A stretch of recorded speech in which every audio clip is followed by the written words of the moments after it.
Mais si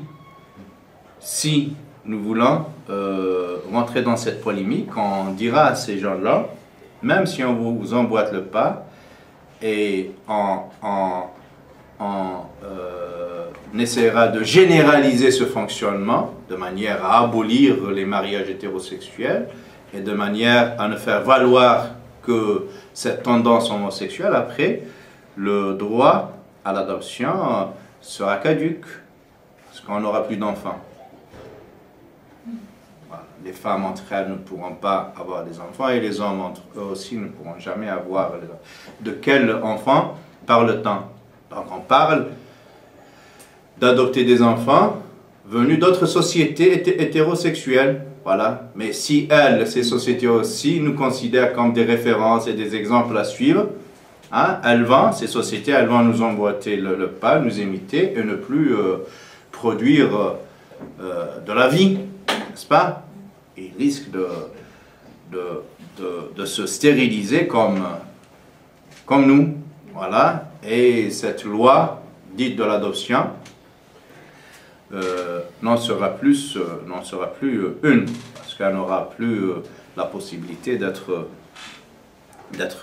appliquée. Donc, si vous voulez, cette exigence à l'endroit de ces catégories minoritaires n'est pas exclusivement à leur endroit. Même dans le cadre hétérosexuel, on n'est pas censé assouvir nos instincts d'une manière anarchique. Il y a plein de cas d'hétérosexualité où les hommes et les femmes n'ont pas le droit de se mettre ensemble, de se marier.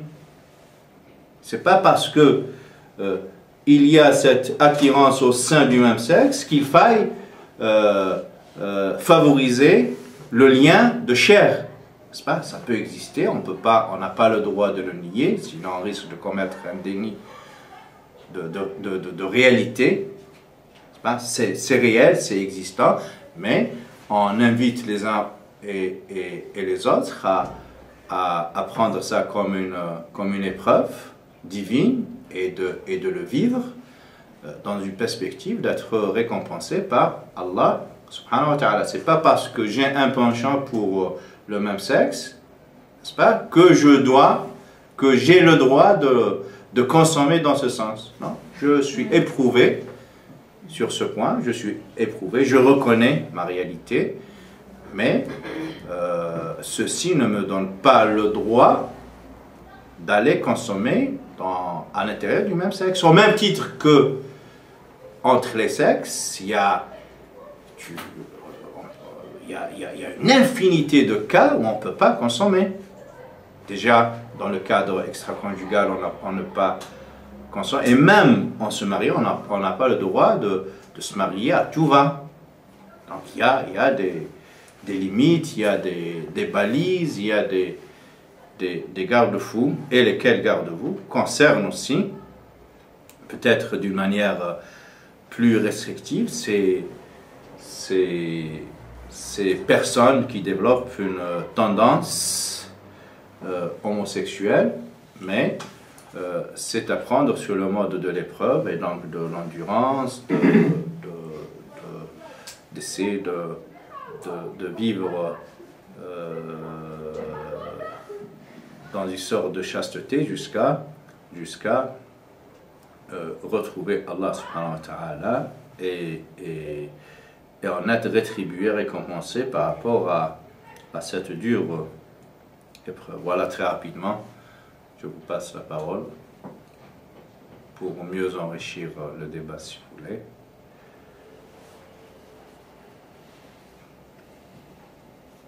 Parce qu'il était dit que tout le monde était censé faire une petite recherche pour enrichir le débat. Moi, je n'ai pas fait de recherche, mais j'ai une question à te poser. C'est par rapport à l'autorité dans le couple. Parce que bon, j'ai eu assister à un jumeau où il a été dit que en fait, la femme proposait mais c'était l'homme qui avait la décision finale. Et j'ai un petit peu réfléchi, je me suis dit, ça va pas ça. Alors je voulais avoir ton idée là-dessus. Mon approbation, ou ma désapprobation. Ou ta désapprobation. Je pense que c'est Hassan qui va confirmer. Moi aussi, je pense. Tu vas confirmer, je ne sais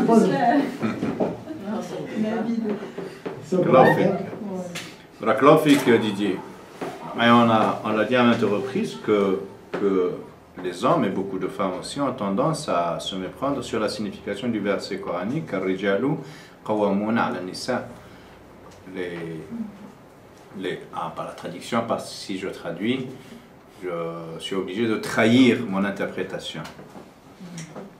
Oui, parce qu'en arabe, elle est là, l'expression est là, avec toutes les possibilités d'interprétation. Mais si je traduis, je suis obligé de dire mon interprétation à moi, ma lecture à moi du texte. Parce que, donnez-moi la traduction telle qu'elle existe dans le...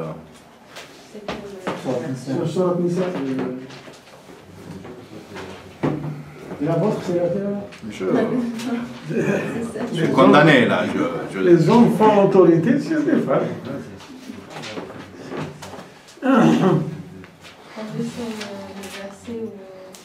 C'est de sortie là.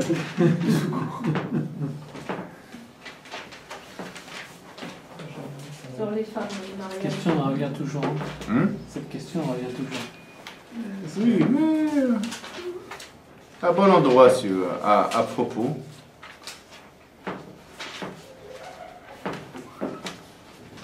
Elle est là, verset 34. moi j'ai le verset 28. Les hommes ont la charge et la direction des femmes. Ah, lui, il n'a pas voulu se mouiller. Il a cité les deux sens. La charge et l'autorité. Et la direction. Moi j'ai un verset qui dit Allah veut vous alléger les obligations car l'homme a été créé faible. Non, c'est pas ça. C'est pas ça, c'est pas ça.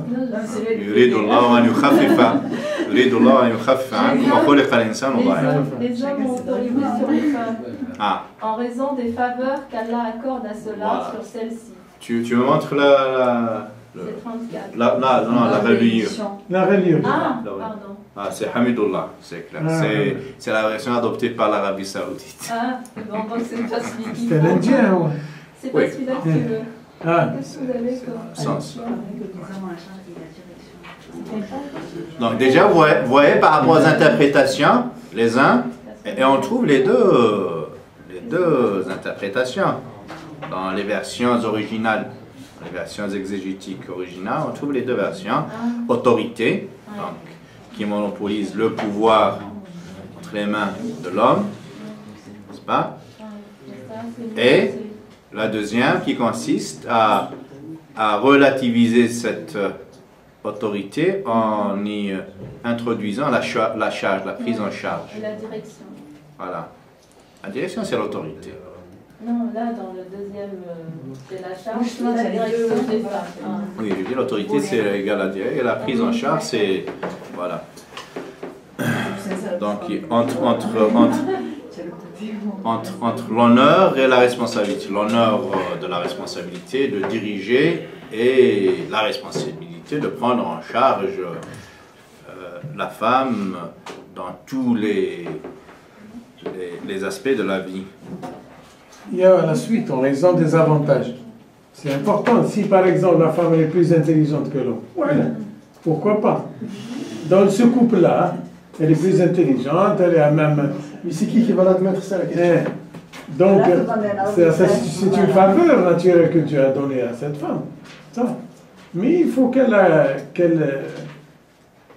fasse avec douceur. Il faut qu'elle donne un peu de dignité à son mari. Elle fait semblant comme si c'est lui qui a pris la décision. Il a évolué. On va revenir là-dessus aussi. Parce qu'il y a la suite du verset. En raison des avantages que Dieu leur a accordés sur elle. Ouais. Et en raison aussi des dépenses qu'ils effectuent pour assurer leur entretien. Oui. Ça veut dire que c'est l'homme qui doit assurer l'entretien de la femme. Mais si c'est elle qui travaille dans le foyer en raison de X raisons, comment on fait? Comment on fait? Donc c'est elle le rôle il est complètement chamboulé. Hein. C'est elle qui travaille, qui apporte. Ah, il y a une autorité naturelle pour Je l'homme. suis désolée, mais ça se fait pas comme ça. Là, c'est l'homme qui a traduit ça.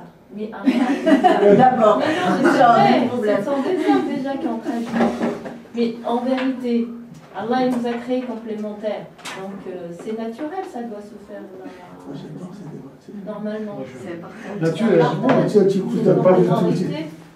Saïda, moi je veux juste que les interventions ne soient pas open comme ça, et on attend les uns et les autres jusqu'à...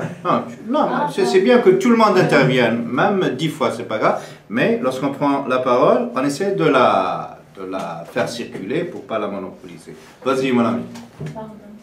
Ah, oui, tu étais en train de parler, dis-toi. Non, ça y est, ça y est. Mais tout le monde n'a pas entendu ce que tu as dit. Il y a toujours une prédominance quand même pour l'homme, dans tout ce qui est à la maison, ou tout ce qui est travaux aussi, ça, il y a plus de, comment dire, plus de responsabilité pour l'homme que pour la femme. Peut-être que c'est par rapport à ça qu'il est dit que l'homme a le mot final sur les décisions, peut-être.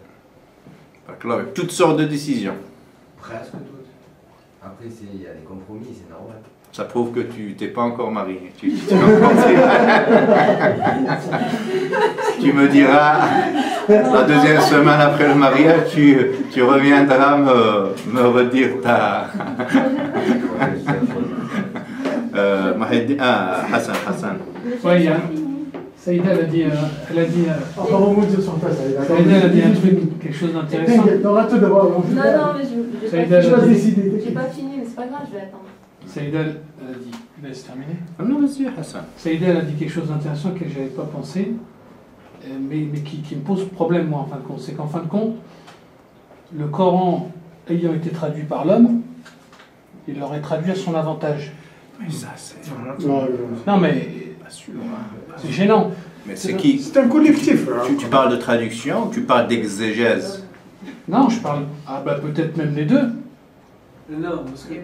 Là, la non, mais c'est traduction, elle est en l'argument qui a français, avancé. elle date au plus de 2-3 siècles, la traduction dans la langue française.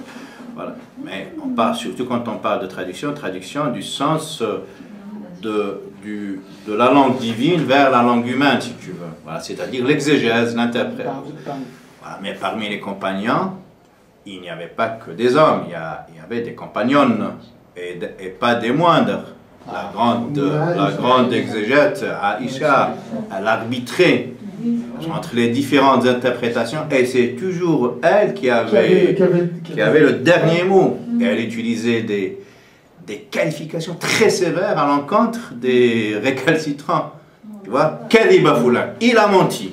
Et les contemporains essayent toujours de diluer un peu et de nous dire que Kadhib, qui n'a d'autre sens qu'il a menti. Kadhib, dans la langue d'une tribu arabe, voudrait dire éventuellement il s'est trompé. Voilà. Voilà. Donc pour diluer un peu les qualifications les massues de qualifications qu'elle utilisait contre ses contradicteurs. C'est pour dire qu'elle avait toujours le fin mot dans chaque... Parce qu'elle était l'acolyte du prophète, alayhi salatu wassalam. Et donc, dans tout ce qu'il disait, elle assistait à tous les moments de son discours. Et parfois, justement, une fois, elle a rappelé un compagnon qui a cité un hadith authentique, mais dont il a raté l'amorce, le début.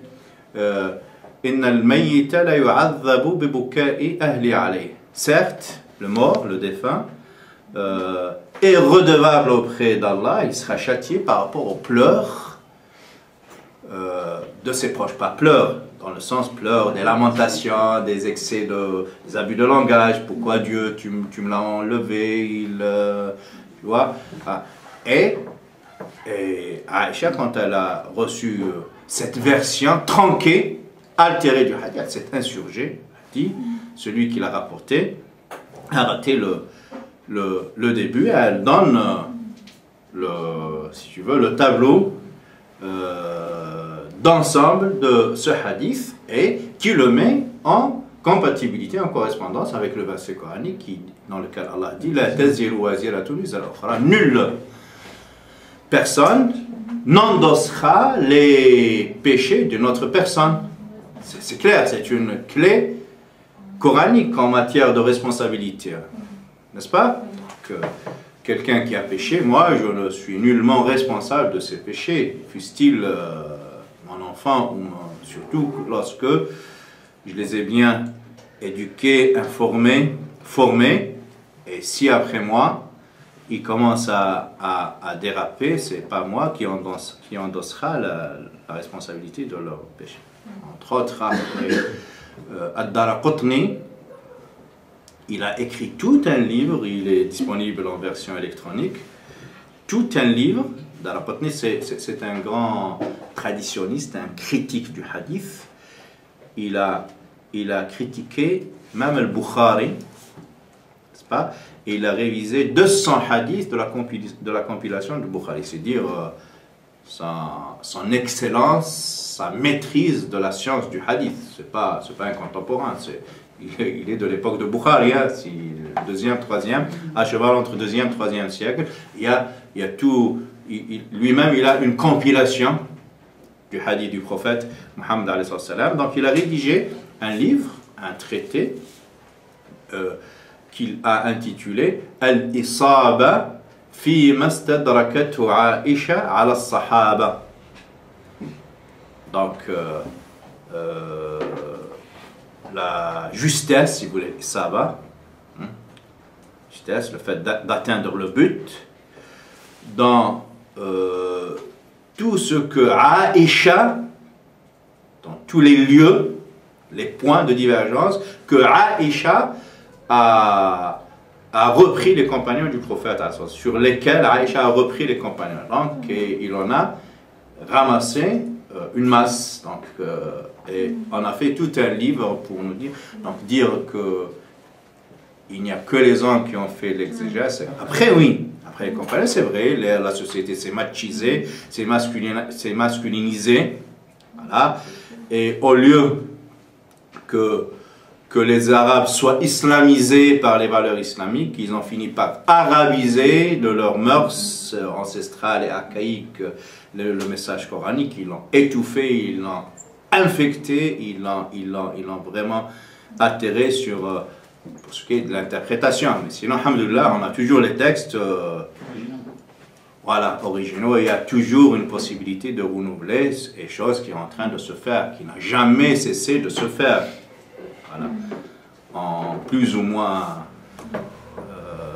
voilà. Mais sinon, ça a toujours été fait, ce travail de renouveau. Mais, encore une fois, oui, la femme est censée s'impliquer aussi et faire son travail interprétatif, exégétique, n'est-ce pas? Pas dans une perspective de contrer l'homme, mais dans une perspective pour jeter davantage d'éclairage, de lumière sur la vérité.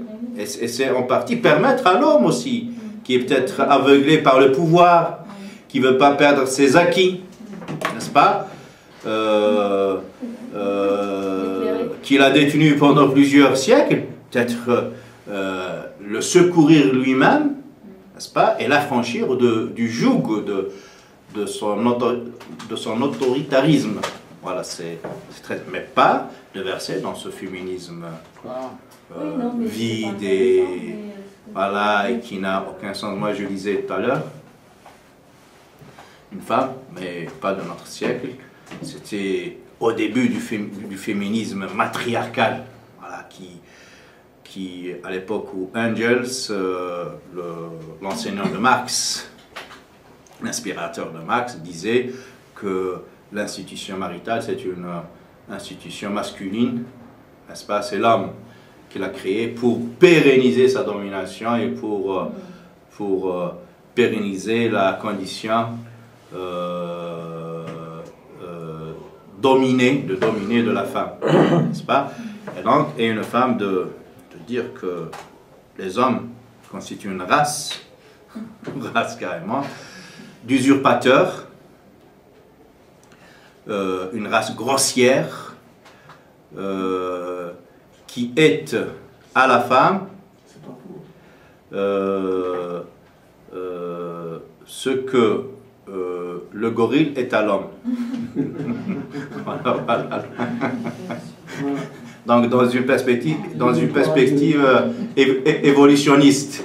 Voilà, parce que nous, d'après l'évolutionnisme darwiniste, on a subi une évolution. La dernière, c'est les chimpanzés, les singes. Donc l'homme est resté à l'état de gorille.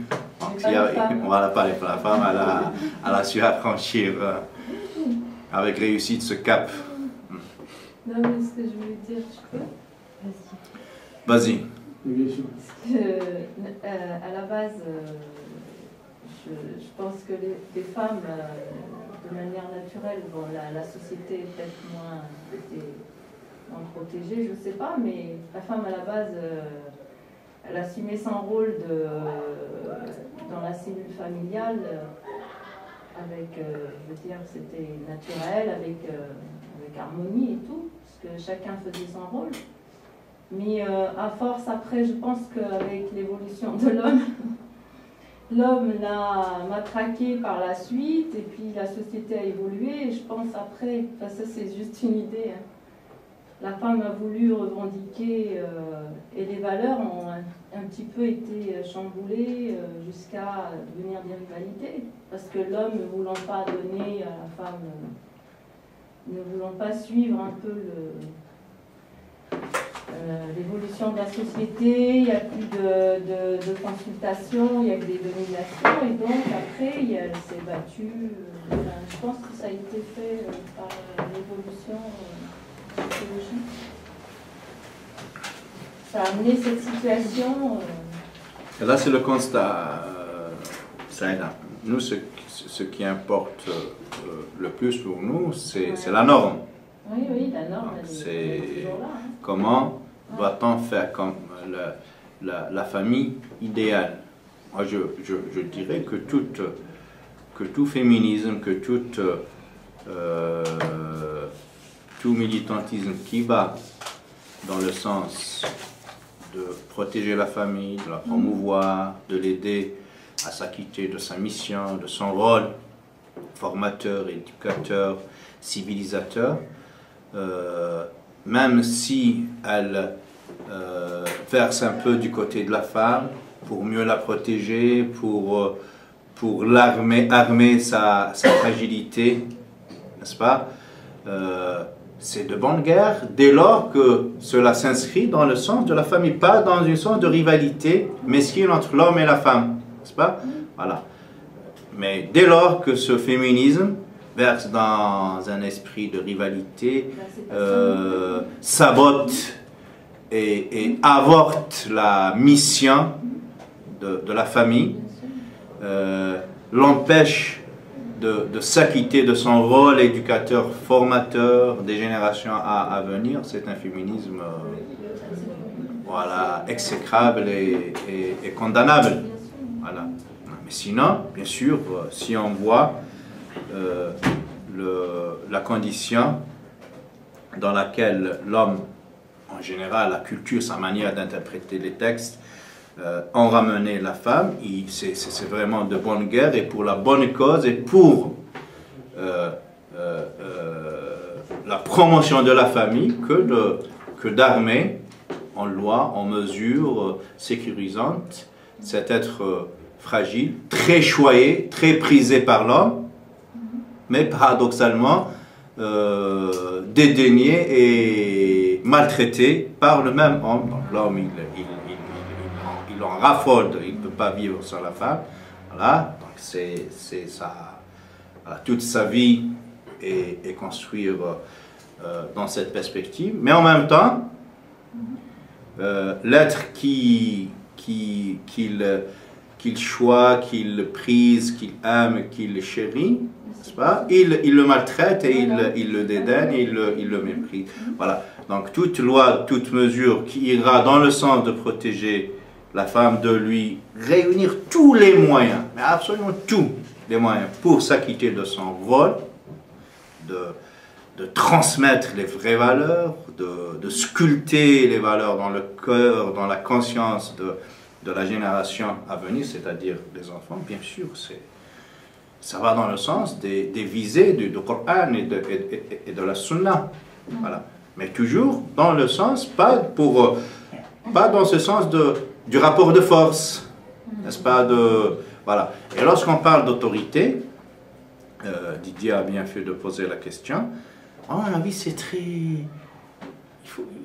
Il faut vraiment la nuancer, cette idée d'autorité, et la relativiser en fonction des familles aussi. Donc là où l'homme est plus présent à l'extérieur qu'à l'intérieur, le partage des rôles est rapidement fait. L'homme qui n'assiste que très peu aux fonctions intérieures de la famille, de la gestion du portefeuille de la famille à l'intérieur. Donc je vois très mal comment prétend-il avoir le fin mot et la décision finale lorsqu'il s'agit de... Mais en même temps, la femme qui n'a que très peu de présence à l'extérieur, n'est-ce pas, et qui va avoir le dernier mot sur le choix de la banque, alors que c'est l'homme qui est versé, c'est juste, et ça se peut que ça soit le contraire. Hein? Voilà. Donc, exactement. Donc il faut juste que les décisions soient élaborées dans une concertation, voilà, dans une consultation, et le Coran, il en parle. Et il en parle tellement que cette concertation, c'est comme si Dieu le fait exprès de nous dire que cette concertation, elle est tellement évidente, elle est tellement de bon sens que, quand bien même la relation est défaite et dénouée, les liens sacrés du mariage sont dissous, vous continuez l'un et l'autre à vous consulter, à vous concerter jusqu'aux détails qui paraissent les plus futiles sur le sevrage de l'enfant. فَإِنْ أَرَادَا فِصَالًا عَنْ تَرَاضٍ مِّنْهُمَا وَتَشَاوُرٍ فَلَا جُنَاحَ عَلَيْهِمَا. Après la dissolution, ce n'est même pas, je vais la traduire, hein? Je vais traduire le verset. C'est même pas lorsqu'ils vivent ensemble, c'est après la dissolution du mariage. Allah leur dit, si la femme, après une séparation, une dissolution du couple, elle est partie en ayant un enfant de cette union, après l'avoir mise au monde, Allah demande aux deux époux, il se peut que l'un et l'autre, ou l'un ou l'autre, aient reconstruit leur vie. Donc, c'est-à-dire la femme s'est remise avec un autre homme et lui avec une nouvelle épouse, n'est-ce pas? Et ils se doivent de se rencontrer, n'en déplaise au nouveau mari, jaloux éventuellement s'en fout, parce qu'il s'agit d'un enfant, de l'équilibre, de développement équilibré d'un enfant. Donc il faut qu'il laisse son épouse continuer à se concerter, je termine juste, avec son ex, n'est-ce pas, pour décider du sevrage, parce qu'on doit-on le sevrer.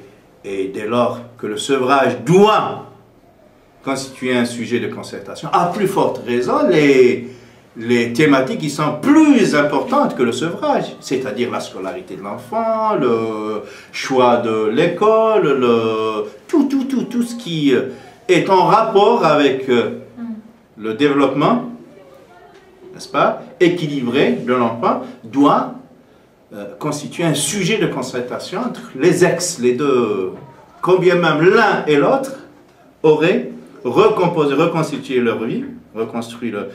Ils sont censés... Donc si cela est valable après la dissolution, à plus forte raison, ceci doit être valable lorsqu'on vit ensemble.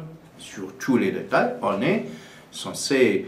Et vouloir tout ramener au cycle de droit, juridiser la relation conjugale, c'est problématique aussi, parce qu'une famille, un fonctionnement familial n'est pas réductible à la seule dimension juridique, sinon c'est très appauvrissant. C'est très pauvre comme situation. Le droit, normalement, on y a recours en cas de contentieux, en cas de bagarre, de conflit. L'ultime recours, c'est le droit. Mais sinon, le fonctionnement normal de la famille, on ne va pas à chaque fois dégainer l'arme du droit pour dire non, c'est mon droit, et ça se fait. Moi, j'en suis témoin en tant qu'imam, et je reçois systématiquement des couples qui viennent justement armés, suréquipés, n'est-ce pas, en droit pour contrer l'autre. Et ils veulent que tu leur emboîtes le pas, sinon ils sortent comme parfois avec une fille, une fois, elle m'a dit parce que je ne voulais pas aller dans ce sens, il se peut que ça soit un homme aussi. Là, juste, au début, elle venait me dire, c'est toi le shir, presque le prophète Shiraz, là. Elle dit, c'est quelqu'un de Mulhouse qui m'a envoyé vers vous, il m'a dit que c'est un imam, et elle a commencé à me faire les éloges. Au bout de 10 minutes, quand elle a vu que je n'allais pas dans le sens de ses caprices, elle s'est insurgée, elle s'est révoltée, elle a claqué la porte, et avant de la claquer, elle a dit, je ne sais même pas pourquoi je suis venu vous voir. Pas plus que ça. Donc, alhamdoulilah, j'ai évité.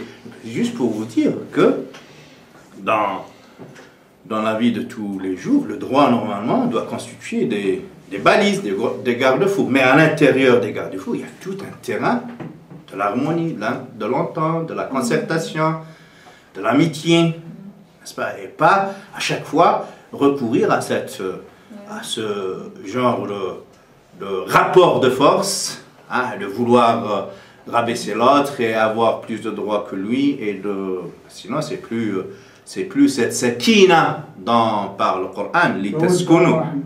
C'est pas une sakina, c'est un ring, n'est-ce pas?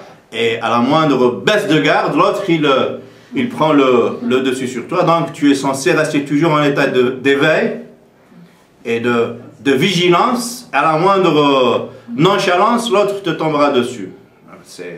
C'est invivable, même entre amis, c'est invivable. À plus forte raison entre hommes et femmes. Vas-y, mon ami. Ça y est, tu as oublié? Non, je n'ai pas oublié, c'était pour avoir ce que vous avez dit. C'est comme la question de DJ, ça. C'est ça, ouais. Mais ça, tout dépend des couples aussi. Si par exemple, ils ont divorcé, se sont séparés pour X raisons, et que le mari, par exemple, du mari, il avait un comportement exécrable et mauvais, mais qu'à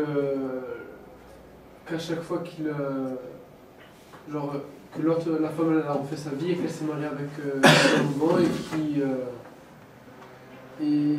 qui permet à l'enfant de bien suivre sa scolarité, d'être dans le bon chemin, dans le bon droit. Est-ce qu'ils ont besoin du mari, même si c'est dans son droit? C'est dans son droit, mais il se comporte d'une mauvaise manière. Est-ce qu'il doit quand même l'appliquer? D'une mauvaise manière, c'est très subjectif. Au goût de qui de mauvaise manière. Mais s'il y a eu une dissolution, c'est que la vie en couple est devenue impossible. Oui. Voilà, donc il y aura toujours des... Mais lorsqu'il s'agit de l'enfant, normalement, l'un et l'autre doivent permettre mutuellement un droit de regard sur l'évolution de l'enfant. Combien même il a un nouveau beau-père excellent, un compagnon bis, n'est-ce pas? Mais ceci ne doit pas priver le papa légal et biologique, n'est-ce pas, d'avoir un droit de regard sur l'évolution de cela. Après, si c'est un psychopathe, si c'est un détraqué sexuel, si c'est un pédophile, si c'est un serial killer, si c'est... Voilà, donc là, on se situe dans les exceptions. Mais sinon, s'ils ont vécu ensemble, qui ont conçu ensemble un enfant, c'est qu'il n'est pas aussi mauvais que cela, juste qu'il y a eu une incompatibilité entre les deux. Tu sais, le divorce peut avoir lieu entre des sommités. Si tu les prends individuellement, tu dis, les deux, je suis prêt à faire la prière derrière eux, les deux, et sans te tromper. Mais par rapport à une incompatibilité, n'est-ce pas, d'humeur, de caractère, voilà, abstraction faite à la vertu. Les deux sont hyper vertueux, machallah, des citadelles de vertu. Mais ils n'arrivent pas à construire ensemble, à faire des passerelles. Voilà. Donc c'est pas parce qu'il y a eu dissolution qu'on doit juger l'un ou l'autre. Voilà. Donc l'enfant a besoin de sa maman et aura toujours besoin de son papa. Moi, j'ai juste donné ça comme exemple, mon ami, pour dire si ceci est valable après la dissolution, après forte raison, que cette concertation, cette consultation doivent être de mise. C'est pas vraiment un état d'esprit au sein de la famille, même avec les enfants, même dans cette manière de délibérer. Et ce n'est que comme ça que tu formeras un citoyen, n'est-ce pas, qui ne se taira pas, qui ne va pas se taire lorsqu'on l'écrasera dans ses droits. Tu vois, donc si tu veux faire de lui quelqu'un qui participe activement dans la vie publique, il faut le former depuis le tendre âge. Alors, si chez lui il a toujours été bridé dans ses élans, ridiculisé dans ses avis, après le pauvre, lorsqu'une fois dans la classe, il va pas rayonner dans la société, il va toujours vivre en nain, voilà, en petit esclave. Hein. Et donc c'est justement la première école familiale qui développe chez l'enfant toutes ces possibilités. Voilà. Est-ce que tu peux nous dire, toi, ta traduction de Raouanou? Attends, Et ça, comment on peut traduire, c'est ça? Oui, dans l'autorité. Moi, j'avais vu une interprétation de mon Tassas sur ce verset qui disait, qui utilisait le mot protection. Donc, ça va. C'est formidable. Ouais. Voilà. Protection, pour moi, c'est protection. Donc voilà, et donc pourquoi c'est traduit comme ça? Enfin, comment on peut traduire un mot qui... Oui, en langue arabe, il y a cette possibilité. Il faut juste traquer ce mot, n'est-ce pas? Le prendre en filature tout au long du Coran et vous verrez que وَمِنْ أَهْلِ الْكِتَابِ أُمَّةٌ قَائِمَةٌ قائمة. Dans le hadith, dans le hadith, مثل القائم على حدود الله والواقع فيها كمثل قوم استهموا على سفينة. Le hadith que j'ai interprété ici même. Donc, dans le premier verset, Allah il parle des gens du livre. Il dit, parmi ces gens du livre, il y a une communauté debout, dans le sens, et il a expliqué le sens de debout. يأمرون بالمعروف ينهون عن المنكر يدعون إلى الخير يسجدون لله آيات أطراف الليل وأنا الليل والنهار. Donc voilà, donc la signification de Qa'im, c'est celui qui s'érige en protecteur du sanctuaire d'Allah, de Dieu, n'est-ce pas? C'est le douanier, c'est le croyant qui ne veut pas constituer la faille à travers laquelle s'introduit l'ennemi pour sévir au sein du sanctuaire d'Allah, de la citadelle, de la vertu, n'est-ce pas? Il ne veut pas être le défaut de la cuirasse, disait à l'époque des croisades. Le défaut de la cuirasse, c'est la tenue militaire en métal, n'est-ce pas?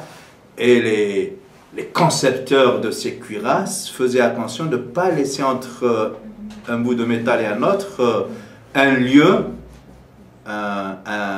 faible à travers lequel l'épée pourrait s'introduire pour donner des coups mortels aux soldats, aux cavaliers. Donc, le musulman, le bon croyant, même des gens du livre, ne veut pas être justement ce défaut de la cuirasse. إنك على ثغرة من ثغور الإسلام فلا يؤتين الإسلام من قبلك. Tu es un douanier, un pafiste, un policier sur la frontière de l'islam, sur le sanctuaire de la vertu, de la foi, fait en sorte que l'ennemi ne s'introduise pas par ton biais, n'est-ce pas, pour sévir et pour mettre en déroute les soldats, les cavaliers de Dieu, pour détruire cet édifice divin. Qa'im, c'est ça dans le sens, être toujours en état de veille, d'éveil, n'est-ce pas, de garde, jamais baisser la garde, n'est-ce pas, et protéger son sanctuaire, sa part de responsabilité pour l'homme, sa part de responsabilité, c'est sa famille, c'est son épouse, c'est sa famille, mais la même responsabilité, elle est renvoyée à la femme aussi. Dans ce hadith extraordinaire du prophète, dans le Bukhari et Muslim, « Kullukum ra'in wa kullu ra'in mas'oulun an ra'iyatihi » et il donne des exemples. Tous être responsables, n'est-ce pas? Tous être des bergers, des pasteurs, et chaque pasteur, chaque berger est responsable de son troupeau. N'est-ce pas? Et il nous donne un très grand nombre d'exemples de bergers, de responsables. Il nous cite le père, la maman, l'employé, n'est-ce pas, le valet dans la maison, et il cite voilà, plein d'exemples pour nous dire que chacun est un bouclier, n'est-ce pas, dans la mission et de contrer les frappes de l'ennemi. Ne sois pas le maillon faible, ne sois pas le défaut de la cuirasse. Donc l'homme est censé justement être le responsable numéro 1 chez lui, dans ce sens d'essayer d'avoir la vue d'ensemble, de protéger, de veiller, de raffiner justement là, surtout à l'époque d'Internet, c'est une mission quasiment impossible. Donc, tu es censé, juste un exemple, pour dire que Qa'im, c'est pas que voilà, venir pompeusement commander, dire à l'autre tu t'assois là et à l'autre, c'est pas hein, la responsabilité, si vous voulez. Le Kiwama ne consiste pas à ces éléments superficiels, si vous voulez. Tu as des enfants, tu es censé les impliquer, les mettre au courant de cette modernité. Par exemple, avoir un accès à Internet, tu ne veux pas les en priver. À l'école, on leur demande des exercices, on leur demande plein d'activités. Pour la réalisation desquels ils doivent impérativement utiliser l'outil Internet. Et l'outil Internet, c'est la boîte de Pandore. Il y a tout. Tu l'ouvres et il y a tout. Il y a des zombies, des dragons, il y a tout. Et il y a aussi des hauts lieux de félicité, de salut, machallah. Il y a des denrées, de la nourriture, du pain béni, si vous voulez. Il y a de tout. Et donc, comment tu dois faire pour rester en état d'éveil? Voilà. Tu vois, donc, en même temps, donc, il faut que tu sois formé à cet outil. Il faut que tu puisses, d'une manière ou une autre, sans violer l'intimité de tes enfants, être au courant de leurs échanges. Il y a des filants très, très fins, n'est-ce pas? Voilà, qui peuvent faire de toi un dictateur, un tyran, n'est-ce pas, qui étouffe la liberté de ta famille, n'est-ce pas? Et à la moindre baisse de garde aussi, tu peux être un laxiste, un je m'en fichiste, et à travers ta pseudo-liberté, n'est-ce pas, exposer tes enfants, ta famille à une dérive, à tomber dans des réseaux de pédophilie, que sais-je, d'autres fléaux. Voilà. Donc, il faut vraiment, par exemple, pour être à la hauteur de cette responsabilité, il faut se former. Donc, si vous voulez, c'est plus une responsabilité qu'un honneur pompeux. Voilà, après, tu gifles tout le monde. Mais après, si tu n'utilises pas, et oui, si tu n'utilises pas tous ces outils, on va juste te donner une autorité à consommer, comme ça, pour satisfaire ton ego démesuré. Voilà, tu frappes, voilà, mais à côté, on peut se permettre toute la débauche, tous les dérives. Donc, plus que jamais, cette qiwama, si vous voulez, citée par le Coran, elle doit être révisée de manière à la placer dans le sens du Coran. On n'est pas là pour réformer le Coran, non. On est là pour renouveler, réformer notre approche du Coran. N'est-ce pas? Allah nous parle de qiwama. Qiwama, lorsqu'on prend en filature, comme je disais tout à l'heure, le mot dans tout le Coran et dans la sunna du prophète, c'est le fait d'être le protecteur, le garant du sanctuaire de Dieu, n'est-ce pas? Des valeurs coraniques. Voilà. Donc si tu le fais, si tu t'acquittes de cette responsabilité, masha'Allah. Sinon, tu as beau gifler, tu as beau commander, n'est-ce pas? Tu es très très loin de cette notion de qiwama. De toute façon, moi je pense que la gifle c'est un aveu de faiblesse. Même si c'est de la violence, c'est un aveu de faiblesse. C'est-à-dire qu'on n'arrive pas à avoir le résultat qu'on voudrait. Avec la fête Didier. Donc c'est une faiblesse. C'est une faiblesse. Ah, c'est une faiblesse, on tous souhaitent, d'une manière ou d'une autre. Ça oui, mais il faut Si c'est pas toi, c'est l'autre qui te montre une faiblesse. Après, on va être plus fort, à dominer sa colère. Ouais, c'est sûr. Si tu sais pas pourquoi tu l'as frappé, elle le sait. Mais excuse-moi. Non, mais je voulais juste. Ça me fait penser à tout le long du Coran. Allah, il nous incite à être obéissants, en fait. À Dieu. Obéissant à qui? C'est ça la question. À Dieu, mais oui. Et qu'à d'autres? Mais ça veut dire aussi ne pas être assez les uns envers les autres aussi, non? Bien sûr. Et donc, dans ce sens-là, quand il y a la consultation d'un côté, il y a la notion d'être obéissant et de chercher l'harmonie. Je veux dire, on n'a plus à parler vraiment d'autorité, en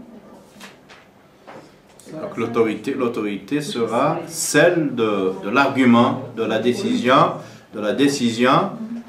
développée dans la concertation. Là, tout le monde doit obéir, doit s'incliner devant cette décision qui a été élaborée en commun accord avec des coefficients, bien sûr, d'importance proportionnels au statut des uns et des autres. Un enfant de 10 ans, sa voix n'équivaudra pas à la voix de sa maman, de son papa, ou de son frère aîné, ou de sa soeur. Voilà, mais toujours est-il, mais vraiment on peut, en mettant en application cette concertation, on peut développer, sans le vouloir, des manières de fonctionner extraordinaires à les proposer à nos parlements.